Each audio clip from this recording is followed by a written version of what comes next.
My ex-wife cheated on me and married the man she cheated with, but 9 years later she noticed me at a coffee shop in our hometown, and now my whole family is pushing me to meet with her again. I, 32M, met Sarah, 30F, in grade school in our small town. She was my first everything, girlfriend, love, and eventually wife. We both went to college together, and after I graduated, we got married when I was 23, and she was 21. Sarah was still finishing her degree, and I worked hard to support both of us while she completed her studies. When she got her first job, I was so proud of her. It felt like all our sacrifices and hard work were paying off, and I thought we were on our way to building a life together. For 2 years, everything seemed fine, or at least, I thought so. Then one day, I came home from work and found her packing a bag. She sat me down and told me she had been having an affair with a coworker. I was completely oblivious. She was crying and apologetic. She said she loved me but she was in love with a coworker and they had this chemistry and a deep connection and that she never felt this level of excitement and attachment with me. At the same time, she seemed to be really apologetic and acted very guilty. She moved in with the coworker that night. Sarah made the divorce as quick and easy as possible. She didn't contest anything and took almost nothing. In the state we lived in, you can get a divorce in 10 days if there aren't any children involved. We filed the papers ourselves, no lawyer, couldn't afford one. After it was final, she asked if we could be friends, and I'm ashamed to say that I just broke down and sobbed like a baby in front of her, said nothing, and left.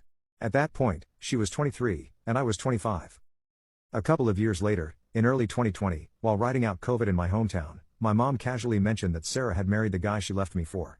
Apparently, Sarah's parents and mine had talked about it since they're longtime friends, and Sarah's parents were hesitant about the marriage but supported her. Hearing that stung. I had done everything I could to move on, but knowing she had married her affair partner felt like reopening the wound. I told my mom, as kindly as I could, that I didn't want to hear about Sarah anymore. She understood and never brought her up again. I was broken and depressed at first, but I went to see a therapist and got on some meds. I got some certifications and, through a friend from college, I got an interview with a global consulting company. My friend was married and couldn't do the amount of travel that the job required, so he pushed hard for me for the position. I started traveling around the world and pretty much worked all the time at first. On any given day, I was either in the gym, working, or having a virtual therapy session at 3 a.m. I was a dull boy. I got into incredible shape, thanks to lifting and running. Eventually, I got a long-term project in Romania and was able to meet and have relationships with women. Fast forward a few years. Recently, I had a few weeks of vacation saved up, and I wanted to spend Christmas in Reykjavik, Iceland. I went to my parents' place in my hometown for Thanksgiving with my sister and brother. Last Thursday, I was at the local independent drugstore in what passes for downtown in my hometown. It has a lunch counter like an old-fashioned drugstore. I got a cup of coffee and sat down at the counter drinking it when Sarah sat down beside me and said hello. She was super nervous and red in the face. I was shocked and just sat there looking at her. I was exploding inside, but I kept my cool outwardly. She was still beautiful. She was actually very fit herself and had lost her baby face and became maybe even more beautiful. She started off by apologizing for the way she ended our marriage. I told her she already apologized like 100 times when she dumped me, but she insisted that she was young and stupid, and over time she realized how much she had hurt me. She wanted to meet me later in a less crowded spot with fewer spies, small town, remember? I shook my head no and told her frankly that I didn't see what I could possibly get out of meeting with her again. That kind of took the wind out of her sails, and she kind of deflated. She admitted that it was probably more for her than for me. She said that I'd get closure not only for how she ended things but for the kind of person she was back then. She wanted to tell me about how she'd changed and what she'd learned about herself and what real love is. She wanted me to see that the person she became is someone that I could respect and maybe be friends with again. I wanted to get the hell out of there, so I just told her I'd think about it. She gave me her number, and I went home. Apparently, my mother and sister had already heard about it from Sarah's mom. So I'm a big dumb victim of some kind of big dumb Hallmark Christmas movie hit job. My sister, 29F, and mom, 55F, told me that they kept up with Sarah since our divorce and they know that she's changed and that I should hear her out. My dad, 56M, just shook his head and walked off. My brother, 22M, thought all of this was hilarious. I asked if he wanted to chime in, and he just shrugged his shoulders and said that since Sarah and I knew each other from when we were kids, I should at least hear her out just to keep the peace between our families since we live in a small town. Personally, I do think that her family would feel insulted if I didn't at least talk with her. I know for a fact that she's living with her parents now, so it seems like her life completely pooped the bed. I'd kind of like to get the gory details as maybe a form of schadenfreude, but it's all behind me now, and I think it would all just make me sad. I guess I'm a better man now that I'm more mature, more wealthy, and fitter than I was when I was with her, but I'm still the same guy that she didn't have chemistry or connection with back in the day. So I think whatever comes out of her mouth would be BS. I think she's probably a dragon cosplaying as a princess and wants me to be her white knight. Screw that. My mom and sister are pushing hard for me to meet her, and my mom says that she's afraid if I don't at least hear Sarah out, that Sarah's mom will resent her and make her social life more complicated. Let me make it clear that I have no intention of getting back with Sarah. Sarah is very beautiful, but so are the women of Romania, Iceland, and elsewhere. And they have the added bonus of not breaking my heart. I'm interested in going just to hear about what happened to her after she dumped me and to smooth things over for my folks. What do you think, Reddit? Should I go? I kind of want to. Talk me down off the ledge. Am I a jerk if I ghosted my ex-wife? Update. Hi, I'm apparently known as the Hallmark Christmas movie guy. I'm currently writing this from Reykjavik, Iceland. I have some friends I met while doing some consulting work here. This time of year, the days are very short and the northern lights are visible. Unfortunately, it's supposed to be cloudy and rainy for the foreseeable future here, so I'm out of luck with the aurora borealis. We're doing a Christmas pub crawl among other things. Reykjavik is very single-friendly during the holidays. After I posted, for the next couple of days, my mom and sister kept bugging me about it until I caved. I know. I made it clear to them that I had no intention of getting back together with Sarah and that I was pissed that they thought there was a chance I'd get back together with someone who stabbed their son and brother in the heart. Finally, I told Sarah I'd meet her at the playground at our old school. It's a small town, so there's only one school that's K-12. When we met, I told her up front that I'm just there as a favor to our parents and my sister. She acknowledged that and we engaged in a little small talk. She told me that she had started following me on social media. I've since made it friends and family only, and she saw how I'd been all over the world and even commented on the girlfriend I had in Romania. I told Sarah her name was Monica and we had a great time together. She then started in with the juicy stuff I wanted to hear. Unfortunately, it wasn't very juicy. Just regular boring relationship crap. She started living with the guy and it quickly became apparent that, once she was with him, the relationship went from an exciting affair to a regular humdrum relationship. She said she knew the forbidden sparks were gone the first time she had to pick up and launder the guy's skid-marked underwear. Yep, she left me for a guy who was barely toilet trained. She said she was in denial that she couldn't have thrown me away for a guy who was no good, so she doubled down by marrying him. Sarah was always very stubborn. He was apparently a good salesman and earned a lot in commissions, but he was really bad with money. They had a lot of fights about money and household chores, and finally she caught him cheating with a coworker. Oh, the irony. She left him with a wrecked credit score. She was pregnant with his kid at the time, so she got a vacuum. This is something no one in our families know about. She's been living with her parents and working at the same feed store her dad works at. She said she wanted to reconnect with me due to the fact that we were childhood friends and had been each other's best friends for 17 years and she missed me. She started on about how much therapy she'd been through and that she is a completely different person now.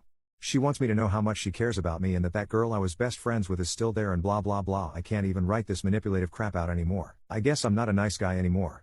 I didn't want to start any kind of beef with her family and mine, so I just told her that I had also changed since she dumped me. I told her that when I touch something and get burned, I don't touch it anymore. I told her it's great that she worked on herself, but some new guy, idiot, will have to benefit from that. When I look at her, all I see is her crying, telling me she's leaving me holding a proverbial knife with my blood all over it. In my mind, she's a person who says, "Honey, I love you, but I also love stabbing." No, thank you, ma'am. I told her that if we got together, the resentment would make me treat her like crap all the time and she didn't want or deserve that. I told her good luck in her future endeavors and I hope she keeps up with her changes and that I had to leave to go to Iceland for Christmas. Yes, I was bragging. She was tearing up and trying not to let me see her cry and I pretended not to notice. Dad was disappointed I caved to mom and sister. He made it like I failed the test of manhood. I told my mom and sister not to expect any wedding bells or grandchildren/nephews anytime soon. My brother called me a simp and so I had to wrestle him. He got me in a headlock. The guy's getting too big and I held back too much. I left for Iceland the next day and I'm there until the new year. I'm headed to Budapest for a follow-up project. Sarah is not invited. My ex-girlfriend cheated on me with my best friend, but they couldn't handle being excluded from my life. I'm currently 24 years old, but when everything happened, I was 16. I had a close friendship with two friends who were also my neighbors. Now, they should be 25, her, and 24, him. To avoid confusion, I will call myself Alex, my ex Sarah, my ex-friend Johan, and another friend Matt. When I was a child, I had a neighbor named Sarah, with whom I sometimes played outside the building where we lived. She was a year older than me, but we got along very well. It's worth noting that I never felt attracted to her until much later. After some time, another boy named Johan joined us occasionally. I wouldn't say we were friends, but we got along well.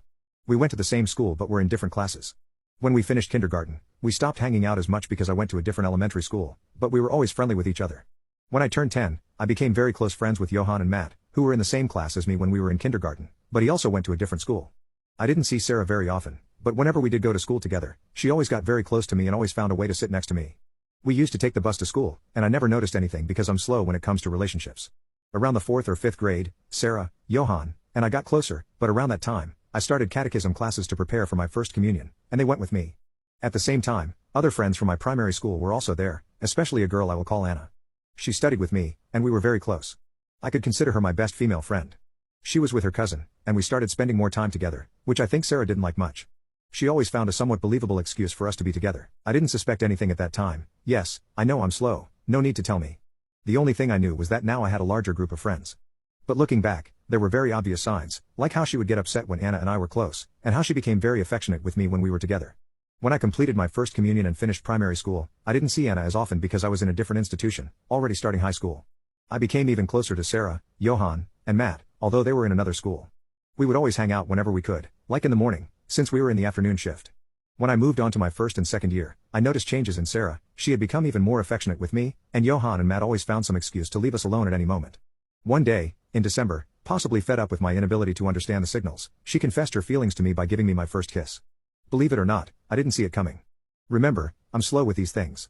I decided to return her feelings with 3 conditions. First, that we wouldn't tell anyone else until we were sure this was what we truly wanted. Second, that we wouldn't have sexual relations until we were 18 or older. And third, that if we did have sex, it would always be with a condom until we wanted to have children. If these rules weren't followed, we could remain friends and go our separate ways. Incredibly, she was understanding and immediately accepted. At the end of that year, I discovered that it was her parents who told her to confess her feelings to me, which took me by surprise. I received congratulations from Johan and Matt, and they both wished us luck in our relationship. But from here on, there were external problems that really bothered me. Her parents were the typical religious people who believed they were always right and spent their time preaching the word of God. You'll see why this bothered me. My ex's parents were well known in the community where I used to live and also in the church where I had my first communion. They were also leaders of the apartment complex. I never got along with either of them because her mother was a long-tongued viper, and her father was an idiot who thought he was correct about everything. More than once, I wondered how Sarah could stand them without going crazy. At that time, I enrolled for free in a gym owned by someone I knew to learn self-defense and boxing, which helped me a lot. I also became more interested in art, so I was quite busy at that time, apart from my school duties. One day, my ex-father-in-law said something that made me furious and led me to get into a fight with him. Although he was a bit taller than me at that time, I was in the fight. He managed to land some good punches on me.